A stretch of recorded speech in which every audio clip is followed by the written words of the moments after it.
Podcast City Network. You're listening to The Everett Lee Show.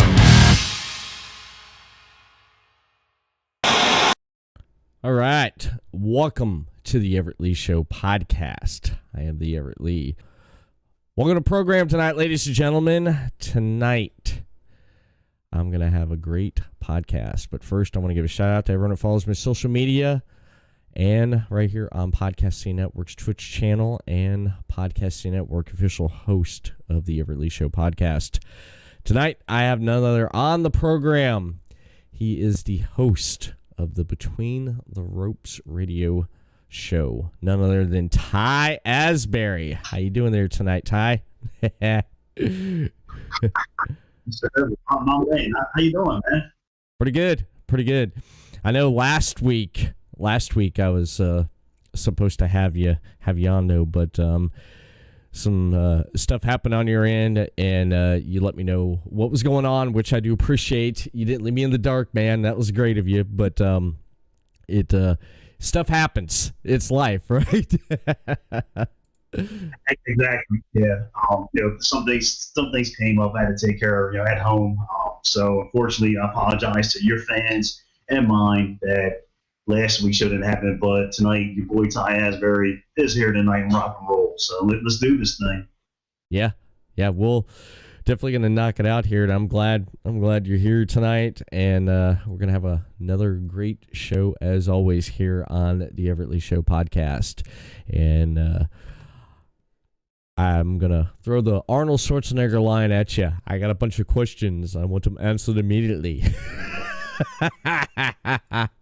That's why I'm here. That's why I'm here. I'm an Arnold fan, man. I have to throw that out there, man. I just have a great time and just stuff. But where did you grow up at? First off, where did Ty Asbury grow up at? The story of me, Ty Asbury, Mr. Fig Newton eating man, wrestling guy. I grew up in actually Morton, PA, which is outside of the Philly area. So you think of Philadelphia, I mean, wrestling, Spectrum, and it just, as a kid, it all came together for me being from the Philadelphia area. And so yeah, I grew up outside of Philadelphia in the suburbs, and my childhood was wrestling, and I think that's why we're here tonight. That's because we're all wrestling. So yeah. Mm-hmm. Nice. At what age did you first start watching wrestling? What was some of your early memories of watching wrestling and getting into wrestling? It's a funny story, Mr. Everett. You talk. When I was probably a little kid, I'd always sit chilling with my grandfather. He's passed on years ago. God bless him. So I used to see wrestling, and at first I'm like, grown men in tights. I don't understand it. At first I wasn't getting the concept of it. So it took me more time to chill with my grandfather and watch it. I'm like, damn, this is some good stuff. And right there automatically, I was just hooked on it every Saturday morning. As we all know, growing up, Saturday morning wrestling and Everett, I was hooked, man. Yeah, it's something to get hooked on right there. I mean, just being a wrestling fan and just enjoying what wrestling can bring. I mean, it can't get any better than that. Especially, I mean, watching it with your grandfather. I used to watch wrestling with my dad, and he used to get so upset and mad at like the Four Horsemen when they'd go beat up on when Ric Flair and then beat up on Dusty Rhodes. He was a big Dusty Rhodes fan. Yeah, he used to get so upset over that stuff, and that's some good memories to share with your grandfather watching wrestling and just having a good time there. And I mean, what were you around during the Monday Night Wars? Did you watch WCW and WWE back during the Monday Night Wars? Oh, dude, we're gonna be here for a long night. We're gonna be here for a long night. Monday Night Wars, man. That's like my high school years, and man, you brought up like the ding, ding, ding, and this. We got more to talk about in the show down the road with the Monday Night Wars. Oh yeah, absolutely. That was probably tops the best times to be a wrestling fan. Mm-hmm. Yeah, it. Absolutely. Yeah, Monday Night Wars. I mean, yeah, that was the top time to be a wrestling fan there because I enjoyed it and I grew up with it, and I definitely did enjoy that. I mean, I did like everybody else. Watched first hour of Nitro, flip over for the at the top of the hour and watch 2 hours Monday Night Raw, and then go back and watch the next day the rest of WCW. Man, because remember Monday Night Raw was. I think Nitro was from 8 to 11, and then Raw was from 9 to 11. And it's not like how it is now. It's 3 hours, and I don't know like how we'll probably talk about Raw now, but 9/11, it was just simple to the point. It was just so damn good. Mm-hmm. It was some good stuff. It was good stuff. It was one of my favorite times there of being a wrestling fan. Tell me about your podcast that you have, Between the Ropes Radio. How did that start for you? How did that start all out for you? The Between the Ropes Radio, probably for all of us, was like a goal and a dream that I always had. And once when I started, I went to radio school, did some training, and once I got out of radio school, I graduated. I was like, someday I want to start like a wrestling show. I don't know if it was going to be radio or podcast, be two different things, but it was always a goal and dream of mine. I'm like, I was kind of always put in the back burner, but one day I just woke up and said, you know what, damn it, I'm just going to start it and do it. I started pre-planning everything, how I was going to lay out the show, what guests, everyone come on, but it was actually a long time before I started because I was scared. We're all scared. We want to do a big project like what we all do. You do a podcast and I do as well. But it pretty much was always a goal of mine. I mean, I never ever wanted to be a wrestler because I'm super short. So I'm like, I don't know if being a wrestler actually would be my thing. But I always wanted to some way somehow get into it, and just to be here today, interviewing wrestlers from all over the world, it's just like the greatest thing in the world, and I wouldn't trade it in for anything. Mm-hmm. Yeah, I mean, starting a podcast out, I mean, it's kind of hard. It's trial and error. I mean, I went through the same thing starting out a podcast and trying to go about it and just trying to find my footing. I think that's the challenge for everyone, trying to find their footing on how they go about it and how they're going to execute a podcast. What's some of the trial and error have you experienced with hosting your own podcast there? Actually, Mr. Everett, I got a funny story for you. First episode of Between the Ropes Radio that I did. Now, actually, I have Between the Ropes Radio and Talk Between the Ropes, which I'll talk about Talk Between the Ropes after this. But a funny story. Uh-huh. My first episode of Between the Ropes Radio, which is 2017. I'm like, damn, that's so long ago. The first wrestler I was supposed to have on the show, I forgot who it was, and my show was on at 6:00. And it's 5:55, and I get a phone call from the wrestler that she couldn't do the show, and I'm like, oh shit. So like, you ever had yeah? So like, I'm like, oh no. So my cousin, who's also a wrestling fan, God bless him, he was like, man, you know what? This is your big night, your debut. I'll do the show for you. But like some podcasters, they may do notes, some may do it off the fly. Mm-hmm. I just do like notes, and I just rearrange everything. I just go off the fly for my first episode. So, but that's probably we all have podcast nightmares, and that was probably one of my top ones. I'm like, 5:55, I was like, no. Yeah, that's when I first started out 2014, when I was doing my first episode, I did with my cousin, my nephew. I had notes on a notepad. I had everything all written out. I knew okay, I'm going to go over this stuff. And I'm sitting there with the notepad, and I'm like, Yeah, today I'm gonna talk about just being nervous about it, but you go through with it.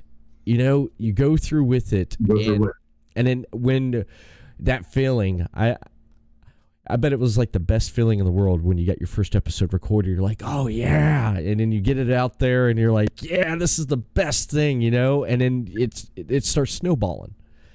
And I think that's something everyone goes through. I mean, how was that with your first episode starting out there?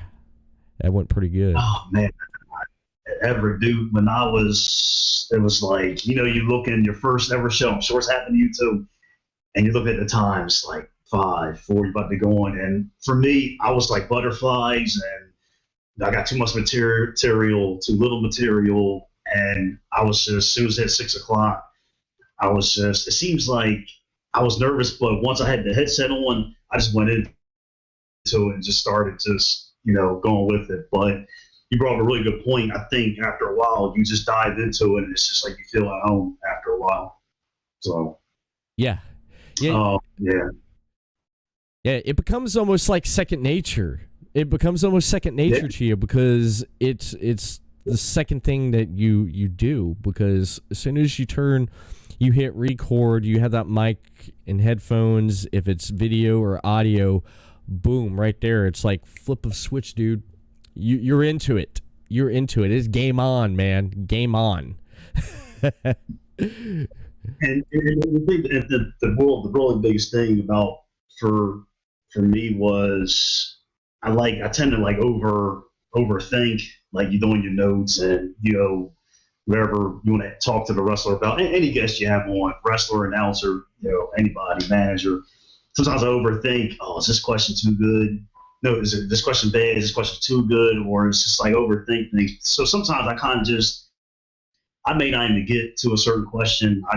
Sometimes I just go off the fly. I pretty much give what my guests give me. It's just like just go back and forth and just go with it. Mm-hmm.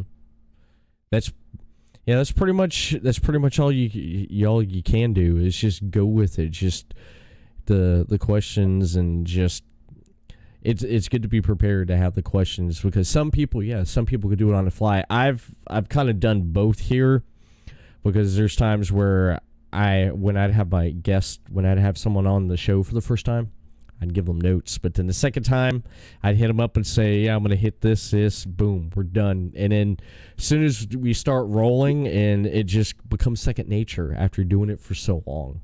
And I know that feeling, man. Now, like I said, I'm going to ask you, I mean, we're podcasters, we're talking back and forth. Now, when you had your first show, like, how was your stomach, that inside? Were you like, was there butterflies? Were you like, oh, I can't believe I'm actually about to do this? Like, how were you, like, for your first one? The first interview I did was from a independent film director, Jack Thomas Smith. He basically was the first interview I did, and I was nervous because I sat down and I did the questions, and let me back it up there just a minute. Before I was going to do the interview, I was doing podcasting for a while, and I came to the point where I said, you know what, I'm going to put out another episode, and I don't think this is going to work for me. I about quit. He contacted me because I friended him on Twitter and said, hey, you want to do an interview? I'm like, okay. So I looked at him, and I looked at everything that was going on with him. I did my research right away. It was like, boom, research. Because I think I said to my wife, I said, what do I do? And she's like, look at your guest. Look at him. Research. Internet. It's like at your fingertips, man. Internet. So I was like, okay. So I did the research and everything and stuff. He had a movie he was promoting, and I listened to interviews he was on there, like different podcasts. I was like, okay. And so when I wrote out my questions there and I had them on there, I just started firing away at it, and things just started to flow. But I was nervous. I was nervous as hell, man, because I didn't know what to expect, Well, you brought up a good point. You were prepared, and after a while you found your groove. You were prepared, and like your wife said, and you said it. And I've learned this now for doing this for so long. The first thing I do is I go on my guest Facebook page or Twitter page. I just do research and just because you got to be prepared. You're doing a live show. Yeah, you got to do that. You have to do that research, and some people just don't. They just get on and just what do I do, and just ask, and then I've heard some of them. Yeah, a guest knows if you're prepared or not, and if you're not prepared, and they're not going to stick around for a while. They may give you 5 minutes of their time if you're lucky. Nah, and that's the thing about having wrestlers on and talent. They know their career. They pretty much want to see if you did your research, and that's how it goes back and forth. Pretty much, it's like one thing I think for doing an interview for me is just act like you're talking to a friend and just bobble back and forth between each other, and as simple as that. And I'm sure you probably told people too who maybe want to start shows or. We all learn every day, but you just don't want to, don't be scared. Just have like talking to a friend, because if you're nervous, people can tell. And people said for my first show, my sister said, "Good show, but you were a little nervous." I'm like, "Oh shit, it was my first show." So like, yeah, of course. Yeah, of course you're gonna be nervous though, but. You've come a long way. You got quite a bit of content. I've been listening to your show there, and you've interviewed some really good independent talent wrestlers in the business there. I listened to the one you did with Terry Reynolds. That had to be my favorite one right there, because that was really good interview you did with her. And today I listened to you did one with Amber Nova, I believe. Yeah. Yes. Those two are my favorite right there, because they stuck out to me after going through and listening to your show there. What are your favorites? I know you probably have a favorites episode that you've done with a guest. I know I have some favorite episodes I've done with guests, but what's Ty Asbury's favorite episodes he's done with in between the ropes radio? Probably for me. Well, when I get done, I'm gonna ask you too, because I call this like podcasters night, so we're both bros and talking it up. So I'm gonna ask you also. Okay. Probably you want to hear a blooper that I did, a live blooper? You want to hear a story? Okay. Yeah. I had she's actually, I don't know if you heard of her, Calamity Kate. I don't know if you ever heard of her. She's really cool. She's awesome. She's up in the Canada area. Uh-huh. So Everett, my man. So I start my show live. Instead of calling her Calamity Kate, I called her Calamity Kate. So I'm like, oh, and she just made the funniest thing. And she was like, "Oh my gosh, Calamity Kate." But she was like so cool about it. And I just made a joke. I was like, well, I guess she ain't gonna be coming back on no more. But that was like if you're looking at a funny blooper, that was a good blooper show. And probably my favorite episode, if there's probably, I will give you maybe 3. Terry Reynolds, Casey Carlisle, who's awesome, and I had DJ Hyde on from CCW. They're probably because when Terry Reynolds came on, me and her talked for a long time to get the show together, and she's just phenomenal to interview and talk to, and she's just awesome.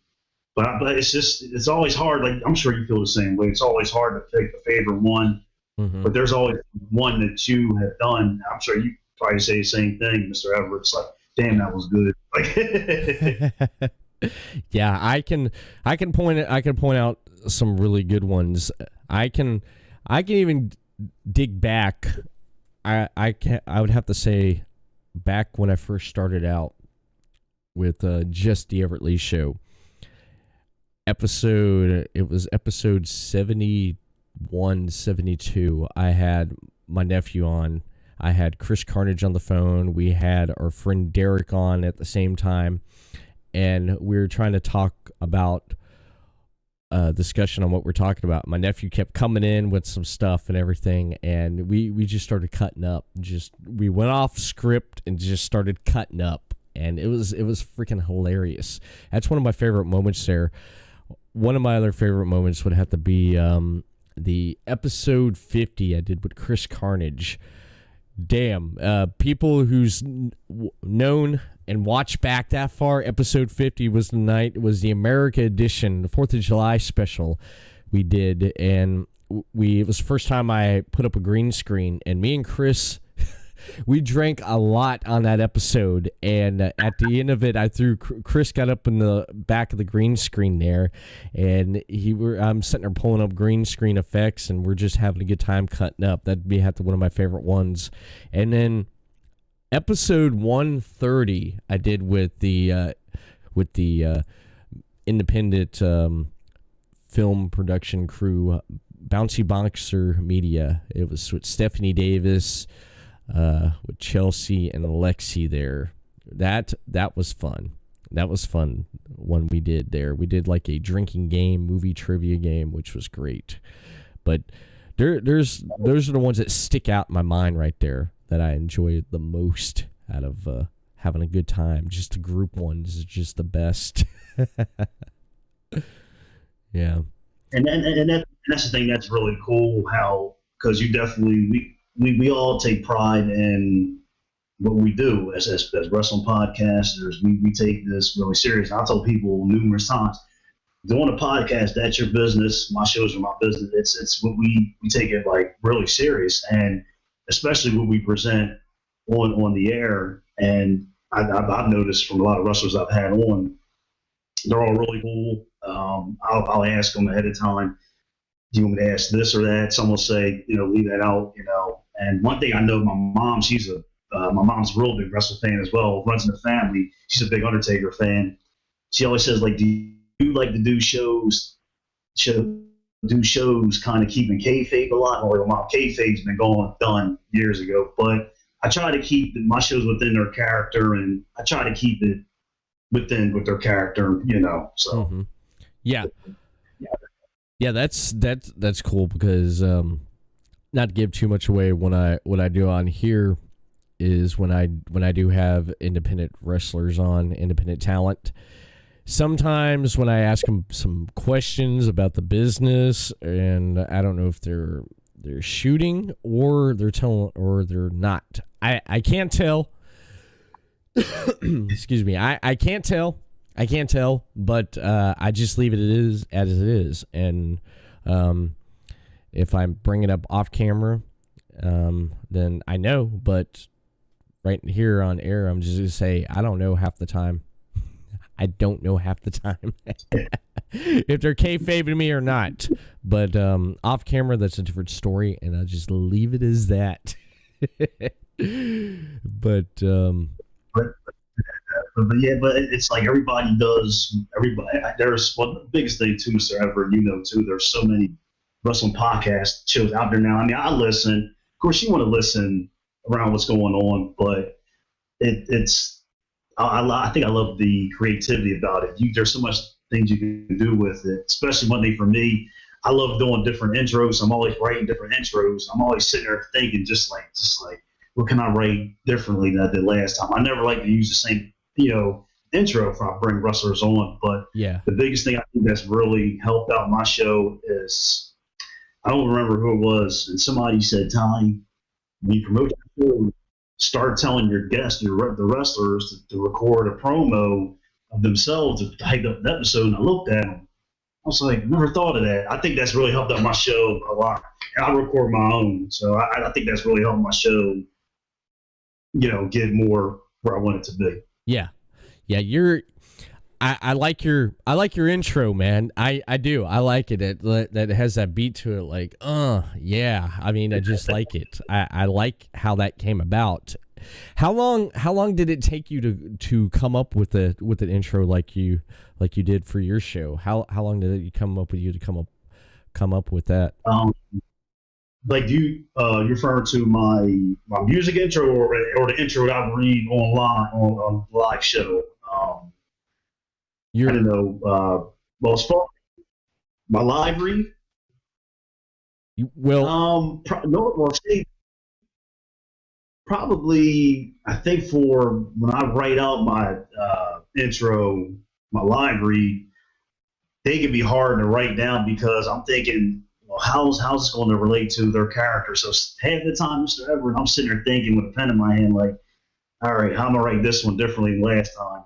So I got to just study the wrestler, the matches, or promos they've done, and I can just, get the pen on the notepad and just go. So yeah. Yeah. Your music intro, I do like that. I do like how you did that. How did you come up with the idea for that? Actually, there was a wrestler that I had on my show who knew a guy and said, I know of a fellow who does music. Mm-hmm. He does recording, rap, and everything. I was like, okay, cool. And he was like, would you ever thought about changing your intro? Because funny story, if you go back and listen to my older episodes, my first few years, my intro was recorded by my ex-girlfriend, so I had to get that off and change it. So, I'm like, I'm tired.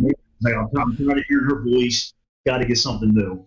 So the wrestler that I had on, I'm getting old, so I don't know who it was, but I reached out to the fella, and he was like, "What do you want in?" I was like, "Man, just throw some flavor and rap, say Between the Ropes Radio, and the one that you like now." I was like, "I'm keeping it." But my old intro was the ex-girlfriend. I had to get rid of it. I was like, "Nah, I'm done." So Yeah, for my intro there, man. For my intro, I went looking for some music, and I mean, if things weren't like they are with how everything is, it's like you can't use that. That's copyrighted. I own that. I own this. I own that. Man, I would have a whole different setup, a whole different intro and everything. But just how things are, you gotta find that right music there.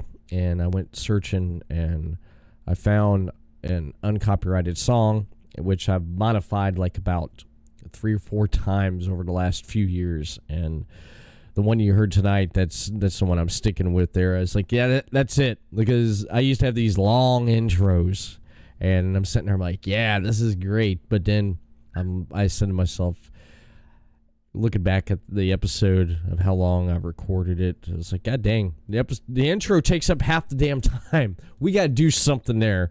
It's like I look at my production guy, I'm like, we got to change this, man. We got to change this. This is taking up too much of my time.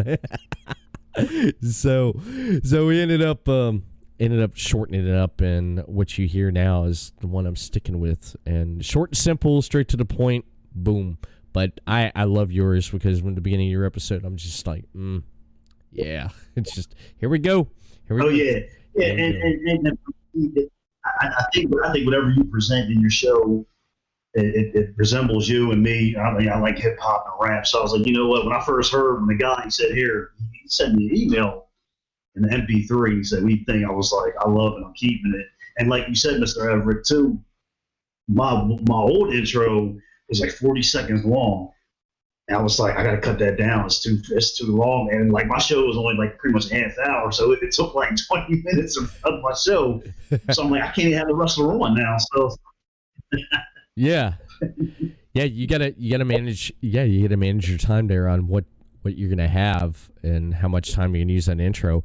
Yeah, I believe your intro is long enough, boom, it's good, and you roll right into it with your custom intro on introducing your guest, and I love it. I love what I hear, and it's you got a good show. Everett Lee gives a thumbs up. Oh, man, I really, I think it's really kind words from you, and I love your show too. Thank you. Because one thing when me and you talked about getting on your show, your poster of your face, and I was telling my girlfriend, I was like, it's so. I was like, baby, look at Everett's pictures, and like, yeah, it was like, and shit. My girlfriend's like, yeah, that's nice. I was like, he's on his game, but your presentation of your posters, and when you're having me on, Just all the font that you use and your pictures. I was like a kid in a candy store when I saw it. But like I said, you're doing great things. I appreciate you saying the same about me. And I think for all of us as wrestling podcasters, we only want to get better, and it's the only way is to go up, and that's pretty much it. Yeah. It's pretty. Yeah, I agree with you. There's only one way up. There's only one way up. Like Macho Man Randy Savage used to say, "The cream only rises to the top, brother." Oh yeah. I'll try. I mean, I do a horrible. Oh yeah, I do a horrible Macho Man. David C. Russell, shout out to him from Deathmatch Russell podcast. I'm wearing your shirt tonight. I couldn't find a shirt to wear, so I found that and I threw it on. So I'm advertising you tonight. But yeah, he does a good. I was on the podcast. He does good work. I was on this podcast a few years ago, and he does good work too. He does you, Robin Nelson. Yeah, I mean it's. Yeah, I remember I did my podcast down in Atlantic City, Boardwalk Beatdown for Stand Low Wrestling. Chad Menez, who's awesome promoter, and there was a lot of good podcasters down there. And you make friendships and networks too. So we're all wrestling community. We're all like wrestling brothers. Yeah, he's a great guy. I enjoy what he does. He's gotten better since he's been on. Since podcasting, he joined Podcasting Network. The offer came to him to join Podcasting Network, and since with him joining the network over time, he has gotten really good and he's gotten better. He's grown with the network, and he's a perfect example of a show coming on to Podcasting Network and growing with the network and getting better. And he's expanding his reach and his audience, and not afraid to take risk. So that's one thing I like about David, man. That's one thing I admire about David. He's not afraid to take risk, and I think we all need to take risk. I recently did a podcast with she's up and coming. Her name's Gypsy Mac, extremely talented young lady. And that episode actually got a lot of listens. And one thing I really loved is when a wrestler has done a podcast before, I tell them, don't be nervous. I mean, you're a wrestler. I mean, this is what you do. And they say, sometimes a lot of guests have told me they feel nervous doing a podcast is different. I don't know why. Someone had told me that. They like, a lot of us get nervous doing a podcast, which I don't understand why. I'm like, well, I don't see why. I mean, but that's what I've gotten a lot, but it feels good that I help a lot of them. And same for you, when you have guests still haven't done before, it's a really good feeling to help people get better. And we're all getting better with our podcast. And I'm sure I'll talk about it later on in the show. Yeah, I'm actually looking for new different ideas for my shows anyway. Yeah, that's amazing. I love it. Since we talk about wrestling, I mean, we interview wrestlers. We interview and get their stories, their life stories, where they started and how they got to where they're at. And that's one thing we both have in common there. And we watch wrestling. What are your thoughts about wrestling right now? How do you feel about the current state of wrestling right now? This was the question I couldn't wait till we discussed on the show. I'm sure people are watching live and listening and probably commenting on what I'm talking about. But I really think wrestling right now, to me, it's like that GPS to a car where it gets lost. It's there, but it's lost. I mean, it's still operating, but it's just getting lost and it doesn't know where it wants to go. And I really feel like wrestling today, that's where it is. But as long as wrestling is in the title or the ticket, it's going to be there. But I just think wrestling it's just there right now. And we also love it, no doubt. But it's just I think it's lost right now. And I think wrestling needs to be it needs to be upgraded. So it needs to be restarted. And I think in terms of some way, somehow, I don't know where it's going to be, AEW or WWE, there needs to be a new star that has to come out of somewhere and take wrestling by surprise again, like how Stone Cold did. I mean, wrestling and Austin's took it and just ran with it. And I feel wrestling it's just staying there right now. And but I will say, I love what AEW, I love what they're doing. But I think for WWE, if you want the family more themed WWE, but we all know it's still the big show in town. But I still think with wrestling, the indie scene is, a lot of people say that's where the noise is making in the indie scene. And I've been to a lot of indie shows, and I really enjoy what I've seen on a lot of indie shows. But I'm always asking myself with wrestling, where's that next star at that's going to just have us all talking on a podcast, or we're texting. Hey, Everett, text you, and you see what this new guy's doing. So. Yeah. I agree with you. Where's that next big star? Where's that next Bruno Sammartino? Where's that next Hulk Hogan? Where's that next Rock Austin? Where's that next John Cena? Where's that next superstar Billy Graham? Where is that next one? And the independent wrestling scene is on fire with such great talent that go out there each and every night and bust their ass for the fans that enjoy and come to those shows. Yeah, it's to me, it's a great time to be a wrestling fan right there, because there's so much stuff going on, so many promotions out there, and the independent wrestling scene is on fire. Right? It's definitely, the independent wrestling scene is definitely blowing up, and me having a lot of independent superstars on my show, they're really suffering from this coronavirus thing. They really can't travel, do matches. Yeah. So to all the wrestlers out there, just keep your head up. We're me and Everett, we're there for you. But it's the indie wrestling scene is where it is. But I will say, I'm really loving what AEW is doing. I think they're trying to bring WWE. If you want the family show, go to WWE. But if you want the gritty, busted open, AEW is where it is. And I hope that they just maintain to do what they want to do and not worry about WWE. I think AEW will be fine. I really loved the other night, Britt Baker was wrestling. She got busted open. She had that bloody kind of Austin look, and I actually loved it. But AEW, I love what they're doing. Mm-hmm. So that'd be like the next thing I ask you here. What are your favorite promotion? AEW is your favorite promotion right now, and you really enjoy what they're doing, right? Probably.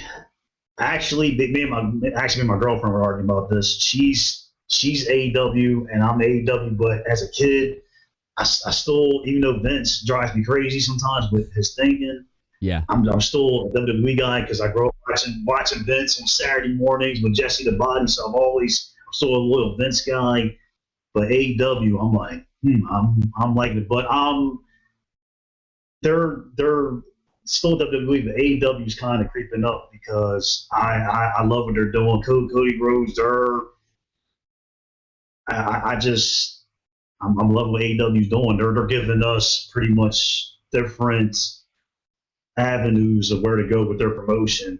They'll have hardcore, technical wrestling, women's matches, and I think the one thing that I think they're doing, they're actually letting their talent go out and just do it on our own. Just be yourself. Whereas other promotions, and maybe happen with WWE, I'm not behind the scenes, but it seems like maybe WWE is just giving them too much to go out there and work on. Where I always say, be yourself. You do your podcast, you're being yourself. I'm being myself, and that's it. It's not that hard. Yeah, exactly. It's not that hard to be yourself and just be relaxed and go out like with the talent. Go out there. Yeah, there's a difference with the AEW and WWE. It gets me it gets me, Ty. The see on especially like on social media, you have people that love WWE, and then you have people who love AEW, and then you got them hating on each other. Then you have people that love NXT, and you have people who don't care for NXT. And then the WWE guys, like the AEW guys, don't know what they're talking about. They're a bunch of idiots, and the AEW guys, like, WWE sucks, is too watered down. Just, I sit back, and I look at all this stuff, and I'm like, wow. Some people should not be allowed to have a account online because of the stuff that rolls out of their mouth, man. You know, wrestling fans are brutal. Being a wrestling fan or just being around it, ain't it brutal sometimes? It's like, wow. And it's like you got people calling each other smarks. You got marks. You know, you got a smark podcast. And it's like, well, how does this person have a smark podcast when they're interviewing people and they're, you know, giving them a platform to share their life story? I still don't get that one right there. But ain't it crazy, just the brutality of being a wrestling fan? Is it? And actually, it's, and I was about to say the same thing you talked about just a minute ago. Yeah. How wrestling fans are brutal. I mean, it's just, well, I hate this, I hate that, I hate this about this promotion, I hate that about that promotion.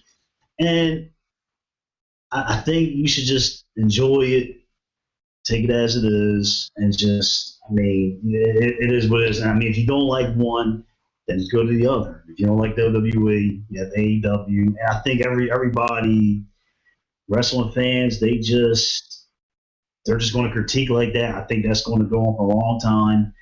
I'm sure, well, we all know WrestleMania being done and without no fans. Everybody, Facebook was blowing up about that. And I think I posted on Facebook the day of WrestleMania. Just be thankful we got a WrestleMania and just enjoy it. Get a pizza, wings, beer, and just have fun. Yeah. Yeah, it's a lot of people are upset about WrestleMania.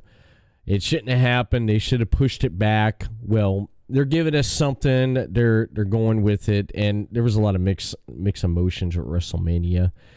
And from what I watched from the two nights, I did like a lot of stuff, and I didn't like a lot of stuff.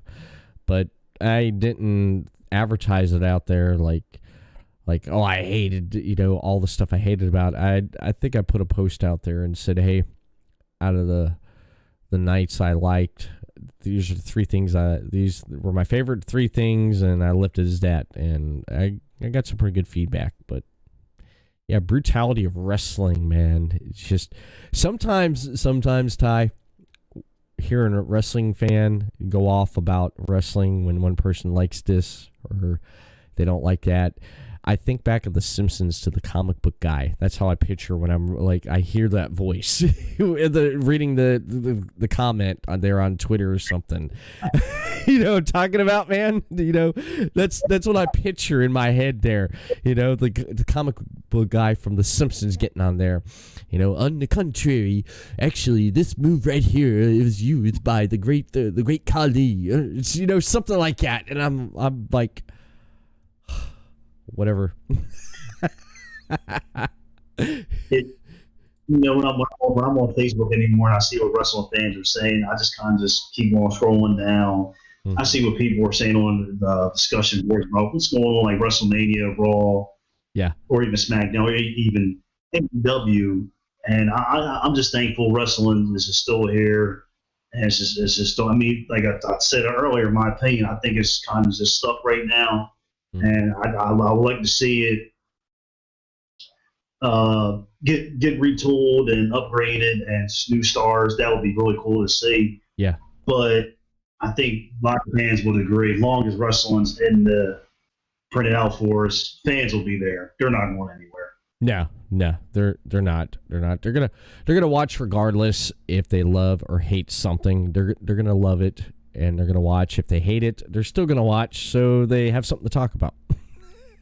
That's just crazy how that rolls there. It is. Speaking of promotions and wrestling, what if you had a favorite match and a favorite match from a promotion, what would that be? What match sticks out to you as being one of your favorite matches from a promotion?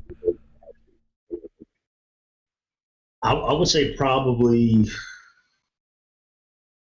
it's probably to me to this day one of my favorite matches.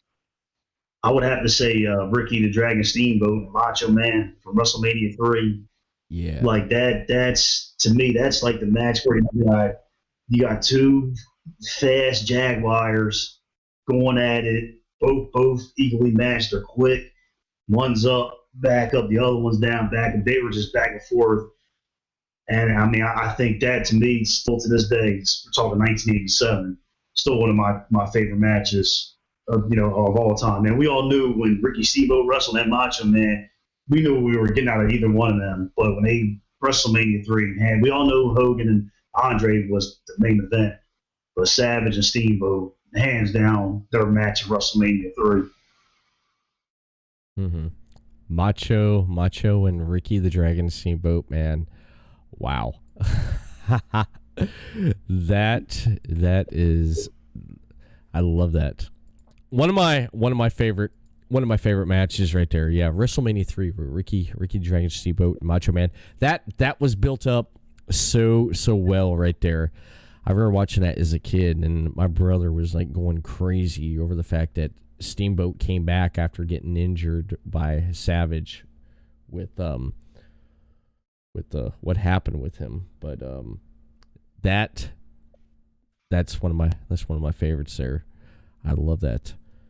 I definitely love that. Well, and that's the thing. I think that's really the thing that's missing about today. That back then they had enough time to build these matches. Where I think nowadays everything's so I think there's too many pay-per-views. But nowadays everything's so jammed together. They got too many pay-per-views, which takes less time to build a good storyline. Mm-hmm. Yeah. If I know you're probably looking at me like, what's he looking at? Something over. My dog is right there, and something just. I thought I'm seeing things here going across the floor here. So, I'm just making sure I'm not seeing things. I'm looking. I'm like, okay, because it's dark, and I'm like, okay, that's my dog. Okay, because out of my peripheral vision, I'm like, oh, that's my dog, because my dog, he blends in with the background there on the side. Okay, there, yeah, that's my dog. That's why, but that's why I almost lost train of thought there. Just making sure I wasn't seeing shit going like what the hell? It's late at night. My daughter's asleep. Yeah,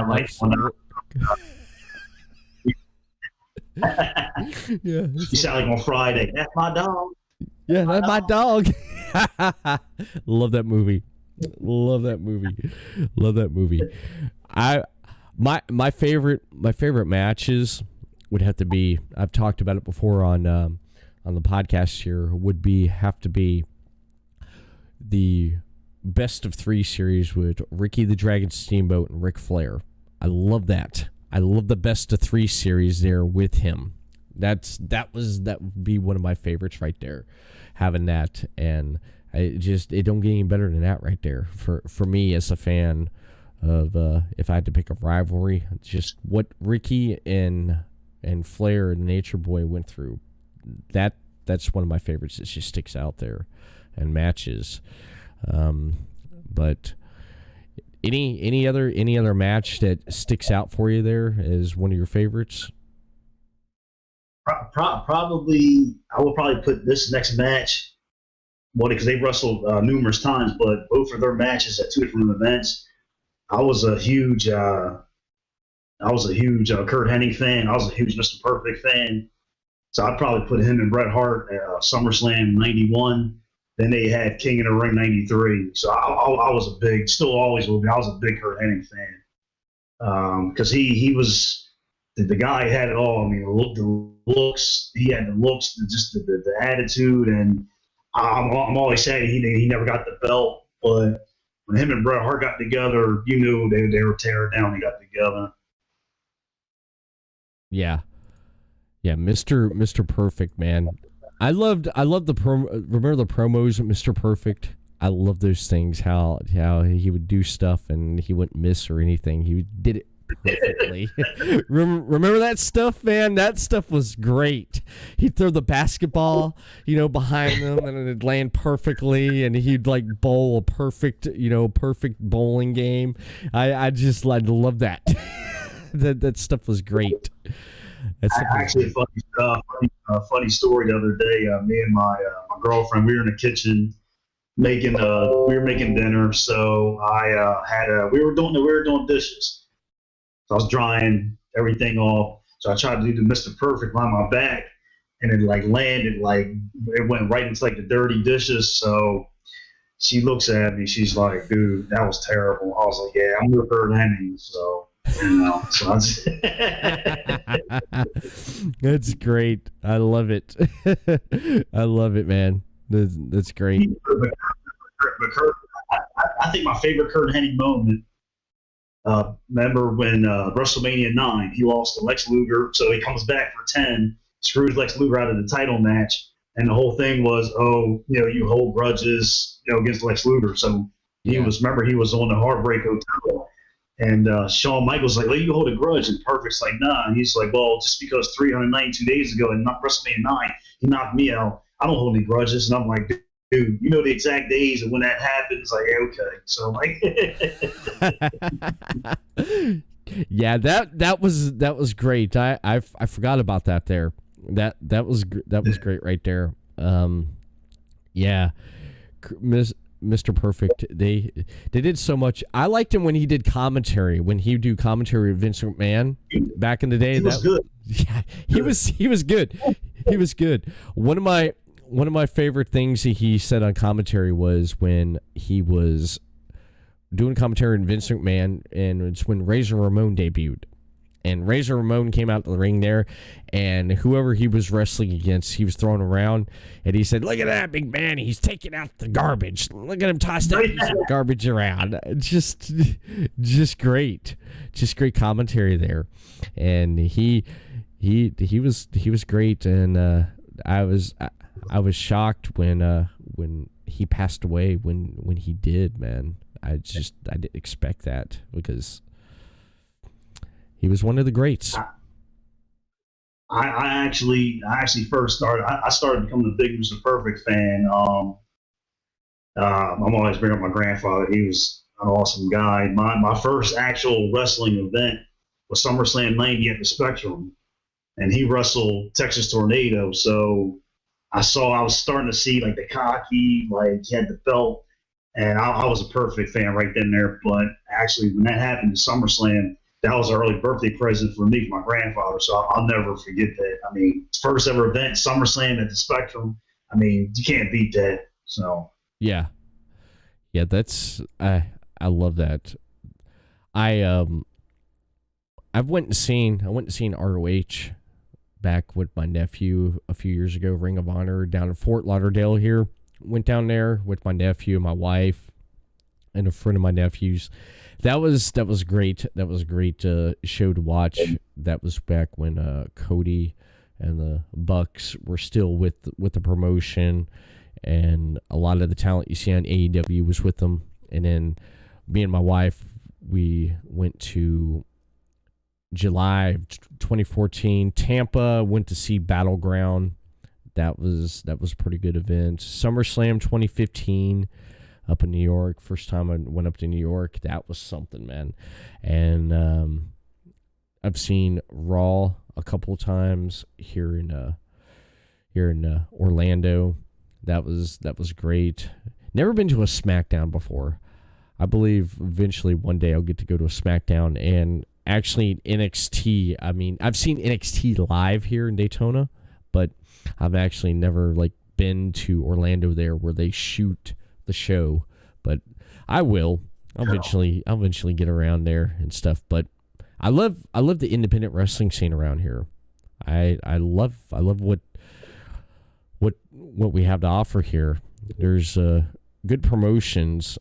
There's one that's not too far from me, and there's one that's kind of far from me, which is doing all right. The one next to me, they're doing all right. I know, like, with everything going on with COVID-19, that's kind of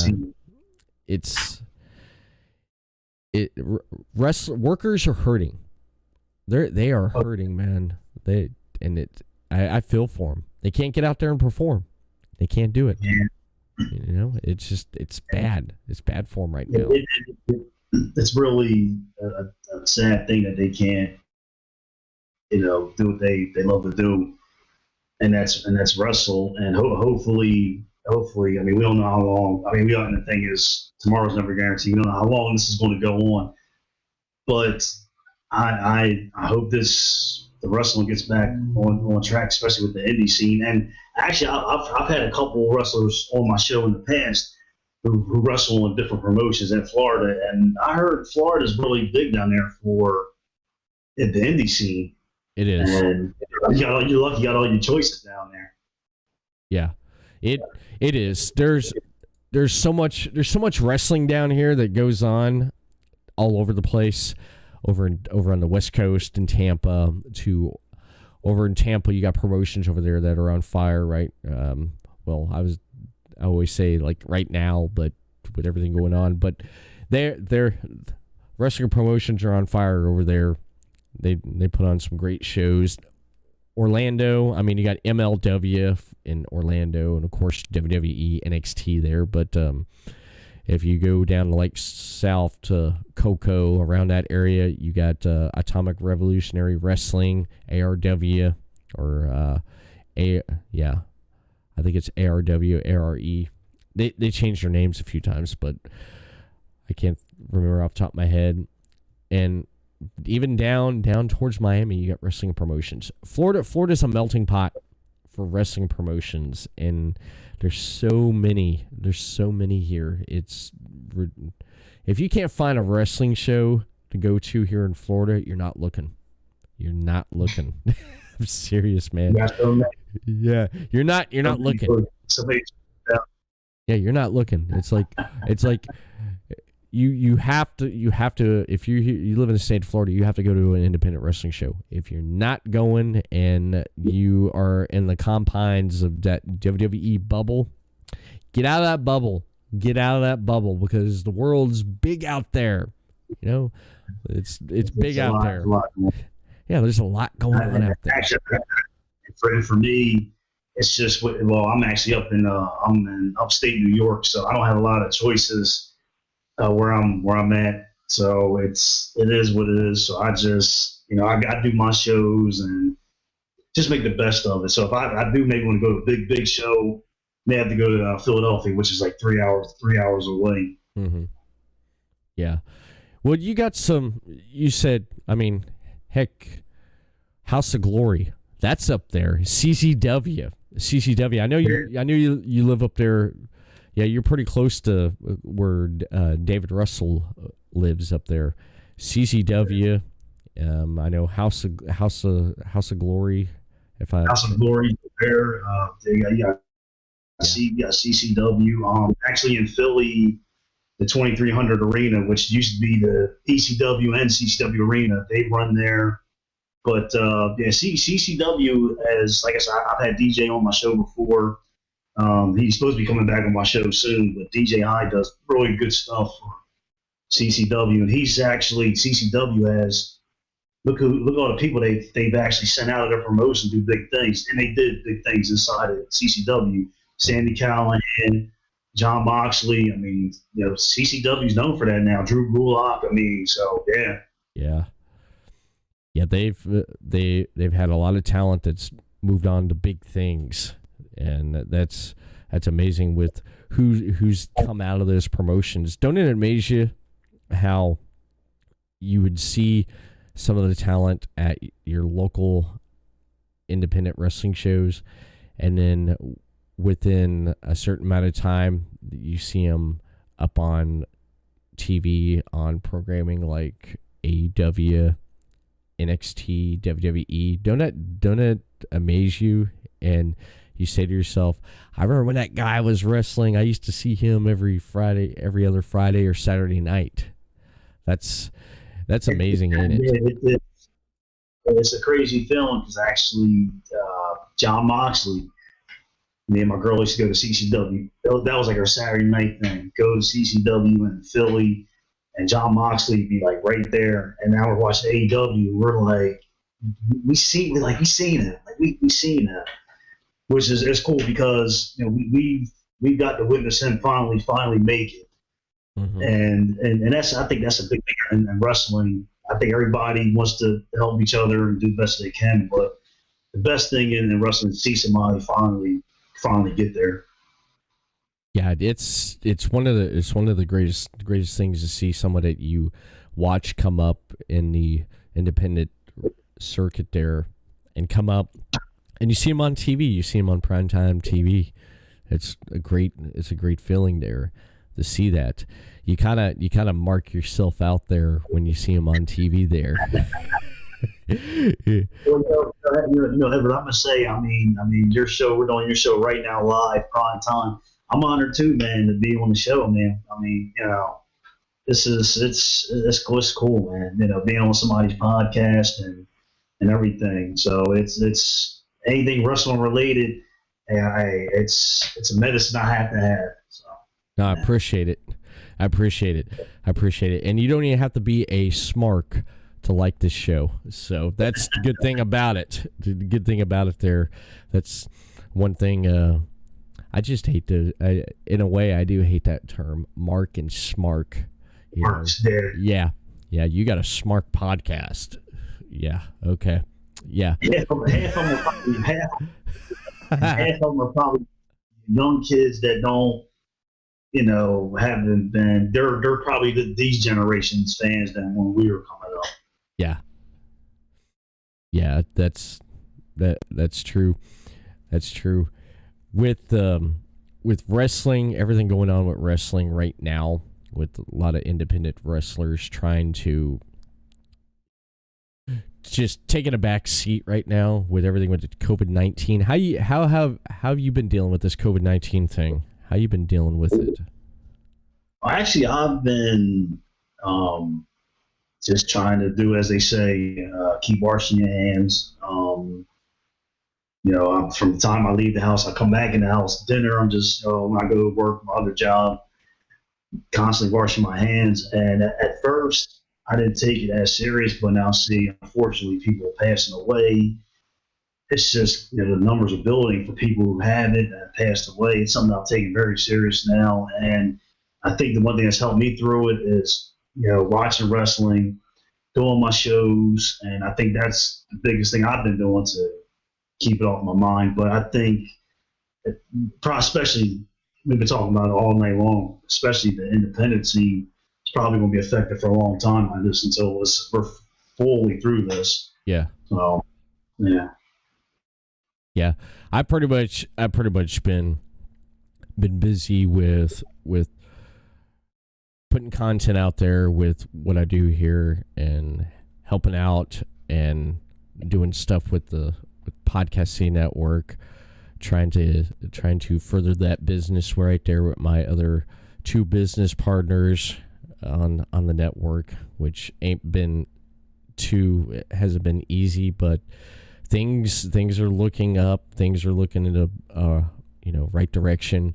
And just me trying to deal with this, I hardly go out now. I hardly go out because pretty much ended up with the 6.6 million that had to sign up with unemployment, unfortunately, out of the blue, trying to make everything meet. And I had to go out today. This is crazy. I had to go out today, and I've not really been out of the house since I've been put on furlough. I went out. Wife asked me to go out to the store. I'm like, do I really have to go out? I really don't want to go out. So I went up the store to 7-Eleven there. I get in there, and it's just, you got the person behind the counter there. For a minute there, I thought I walked onto the Dark Knight. They look like Bane back there. It looks like Bane's running the cash register at 7-Eleven now. We got Bane back there, Is there anything else you need right there? Yeah. And I walk in there, and I grab some things. I walk over to grab a soda, and you got people standing right there. Okay, you're supposed to freaking social distance. They see me trying to get a soda, and I come right by them to get a soda, and then all of a sudden they're like, really? I'm grabbing a soda. Why don't you move? Why don't you social distance your ass over there? You know? And then I get my stuff. I go up to the counter there, and they got this plexiglass right there. I feel like I walked onto one of those prison movies where I'm sitting there. I just need to call. It's like, hey man, you hanging in there, man? You ain't dropped the soap yet, right? Because you don't want to drop the soap. And there's Bane right there, taking my thing, and I'm like, yeah, I need two packs of L&M Marlboros, and you throw some beer up there, and all of a sudden they're like, what? Like, dude, I can't hear you. You got this plastic right here. What are you asking? Pull your mask down. You got this 6-inch glass right in front of me, man. Yeah, nothing's gonna happen. They're sitting there. I'm like, here. So it's like you throwing money at them, man. I felt like I was over on the beach side here, over Daytona Beach at Molly Brown's, throwing money at a stripper, man. It's like, take my money. It's like, give me my stuff. I run and I get in the car there, and I'm like, and it's like I got sanitizer, so I'm sitting there, I'm like.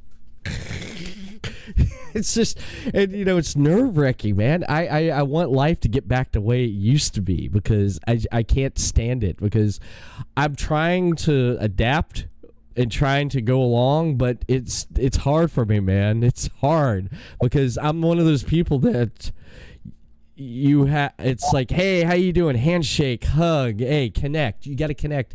And as a person like me, I can't do that, man. I'm going back in my cave, and then when 2021 gets here, wake me up. That's how I feel. It's just crazy. Everything with the whole coronavirus thing is just hand sanitizer and toilet paper, but for me, mostly just still going to work and doing wrestling shows. Yeah, I'm trying to keep my mind together. I've just been trying to just stay at home, work out, and just keep my mind going. And when I watch I'm a big Three Stooges fan as well. That's outside of wrestling, so I just need to keep my mind going. Yeah, that's pretty much how my day is when I go outside there. I'm just like, but here, at home when I'm not doing anything with podcasting and doing anything with Podcasting Network, when I don't have anything lined up, I'll get on and pull up some stuff there to watch. The other night, Disney Plus, me and my wife watched Onward. That was a damn good movie. Pixar movies, Disney Pixar, I'm a sucker for them. I love the Pixar movies, man. Toy Story, like one of the greatest Pixar movies out there. The Toy Story franchise, Wall-E, I love that. Up, Monsters Inc. I love that shit, man. Onward, that new one was pretty damn good. I love that. And then today I watched Jay and Silent Bob Reboot. I didn't even know that was out. I'm Jay Silent Bob fan. That's the thing too, watching movies. I know me and my girl, we stay and we'll play board games. Uno, one of my favorite games. We get some really heated Uno tournaments. So, but yeah, you can find something to do. But I know what you're saying. We all want to be like outside. Summer coming up, but this may go on for a long time. So that our summertime may be affected. Yeah, it's gonna be affected there. It's gonna be affected, but for me, I'll get back in the swing of things once everything starts getting back the way it's supposed to, and it's gonna be different. It's gonna be different. It's gonna be different for when you go back to watching live wrestling shows, when you go support your local independent wrestling, and it's gonna be different. It is, but I think the same entertainment value is going to be there, but I don't know. We'll see what happens. we'll see what happens. What do you say? Well, I think as long as we just stay positive, of course, wash our hands, even wash our bodies and stay clean, which I don't know a lot of people do this, but um, just follow the rules and just keep God first, and we should be okay. Yeah, And it is tough, but it is. It's definitely a tough time. But I'll say this. This is wrestling tonight for the show. As long as we got wrestling, and each other, Yeah, that's all that matters. Exactly. One thing I want to ask you, this is off the wall question here. You contribute to the Bleacher Report. Do you write for them or freelance? Or because I haven't noticed that there. I used to do some freelance writing for them, some articles for my football team. I'm mad about the Super Bowl 49ers. I used to write some articles for them. Oh. Did a little bit of wrestling stuff. So I mean, I love to write. I mean, mostly if it's not wrestling, some stories I like to write. But I just love to write, and because writing, you do so much. You can look and vision something. You're writing a screenplay, vision something in your mind. But I'm a huge wrestling fan. Wrestling fan, but outside of that, I am a big writer, and I used to do some freelance stuff. But ever since my wrestling podcast shows came on, that doesn't. It's hard to do it anymore. So I'm always thinking about my wrestling shows. Okay. Yeah, I noticed on your credentials there, and I wanted to ask you about that. I was like, Bleacher Report, hell, okay. All right, that's pretty good. That's a pretty good credit to have right there. But I wanted to make sure. That it's like, wow, you write for Bleacher or is it freelance? But I love it, man. I love that. That's pretty good. Pretty good thing to have underneath your belt there. That you contribute to being freelance. I think that's the way to do it, man. To be freelance, because it's you have that range of what you can write about. Well, you think about it. I mean, freelance, any kind of freelance work. I mean, you're a wrestling podcaster. You're kind of doing your own thing. I mean, you have your own brand. I have mine. Everybody has their own thing that they want to do. So if you think about maybe wrestling podcasting is freelance work, because I mean, for us, the only person we have to answer to is ourselves. Yeah. So I mean, we mess up or whatever. It's on us. Yeah. Yeah, that's true. That's true. I agree with you right there. Upcoming guest on Between the Ropes Radio. What should people be looking forward to? You have anything that's upcoming for your podcast there people should be looking forward to? Actually, for both my other show, Talking Between the Ropes, which is kind of like how SmackDown's like the Raw, it's like the other brand. So Talking Between the Ropes is like my visual show where, it's like a split screen interview, which I haven't really been doing many of them, but I'll get back into those. But hopefully by the summer, I'm actually moving Between the Ropes Radio and Talking Between the Ropes to YouTube. So I'm making the switch and doing some different things. I'm actually doing, to help my shows, I'm doing some work with Fanatics.com sporting goods, so I'm doing some work with them with my shows. We're all doing doing a partnership with them. So I got some things actually coming up. But I know the fall time's a long time away. But I do have a confirmed guest for, I don't know what show's going to be, but probably Between the Ropes Radio. I have a confirmed guest for this fall, so stay tuned for that because it's pretty damn big. So. Oh, nice. Yeah. I'm definitely gonna have to check that out. I am definitely gonna have to check that out, man. I'm looking forward to it now. I'm definitely looking forward to more of viewing and gonna be viewing and listening to in Between the Ropes Radio.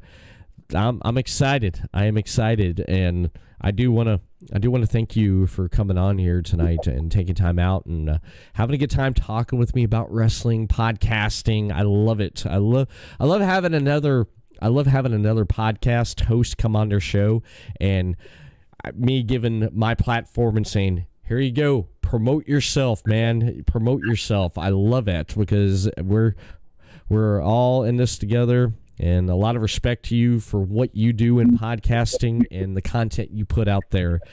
And where can people find more of Ty Asbury at and in between? I'm wanting to say in between the ropes. Between the ropes radio. Where people could find more of your podcast out and yourself out at on social media. You can always find pretty much Between Ropes Radio. When I have a show coming up, you can find it on my Facebook page, of course, TyAsbury.com. I actually have a new page coming up. It's actually The Ropes Media on Facebook. So before that's coming up pretty soon. But whenever you want to listen to a show, it's always going to be on Facebook. That's for right now. But I am making the transition to YouTube because I think YouTube is like the biggest, as big as it is of a platform. I think it's time to, as LeBron James said, he was taking his talents to South Beach. I'm taking my talents to YouTube. So nice. Well, thank you so much for coming on here to the program. And before we do close, top source independent podcasting for the Everett Lee Show, Final Score, Deathmatch Wrestle Podcast, Super Radio Brothers, Imaginarium, Best Friend Podcast Show, and much more content over on podcastc.net. Follow them over on Facebook, Podcast C Network, and send them a tweet over on Twitter at PodcastCNet. Subscribe to the YouTube channel over on Podcast C Network, and follow and subscribe for notifications right here on twitch.tv/Podcast City Network. Everett Lee Show. You want more Everett Lee? Give me a thumbs up and a follow notification on Facebook, Everett Lee Show. Send me a tweet over on Twitter at the @EverettLeeShow. Instagram, Everett Lee Show. Audio portion is this podcast and previous release podcast over on the Everett Lee Show YouTube page, Everett Lee Show, Stitcher Radio, iTunes, Podbean, and iHeartRadio. And that is it for the Everett Lee Show. We'll see you again next week for another exciting podcast of the Everett Lee Show. Have a good night, and we'll see you.